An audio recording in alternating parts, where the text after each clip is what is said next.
കുറച്ച് ദിവസങ്ങളായിട്ട് ഞാൻ എൻ്റെ കുഞ്ഞു ലോകത്ത് കുറച്ചധികം തിരക്കിലായിരുന്നു. UAEക്ക് പോയ പോലെ തന്നെ പെട്ടെന്ന് തന്നെ ഞാനും മോനും നാട്ടിലേക്ക് തിരിച്ചു വന്നിട്ടുണ്ട്. പോയി വന്നപ്പോഴേക്കും എൻ്റെ മോനക്ക് കുറച്ചധികം നല്ല ശീലങ്ങൾ വന്നിട്ടുണ്ട്.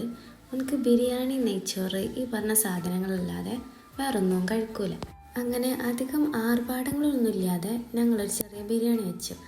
അതിൻ്റെ ഇടയ്ക്ക് എൻ്റെ അമ്മച്ചി ഞാൻ കൊടുത്തിട്ടുണ്ടായിരുന്ന സൺഫ്ലവർ സീഡ് ഓരി വെക്കണമാണ് നിങ്ങളീ കാണുന്നത്. അളവൊന്ന് അങ്ങോട്ടോ ഇങ്ങോട്ടോ മാറിയിട്ടുണ്ടെങ്കിൽ എൻ്റെ അനിയത്തി ഇവിടെ ആകെ സീനാക്കും. ചിക്കൻ ബിരിയാണിയാണ് എനിക്ക് കൂടുതൽ ഇഷ്ടം. പക്ഷേ അന്ന് വെച്ചിട്ടുണ്ടായിരുന്നത് ബീഫ് ബിരിയാണി ആയിരുന്നു.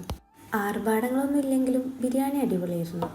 അത് പിന്നെ അല്ലെങ്കിലും നമ്മളമ്മാരി വെക്കണ ബിരിയാണിയല്ലേ, പൊളിയാതിരിക്കില്ലല്ലോ.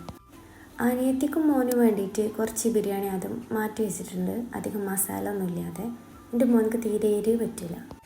അങ്ങനെ സൈഡായിട്ട് കുറച്ച് സാലഡും ചമ്മന്തിയും അച്ചാറൊക്കെ വെച്ച് തിന്ന്. ബിരിയാണി അടിപൊളിയായിരുന്നു.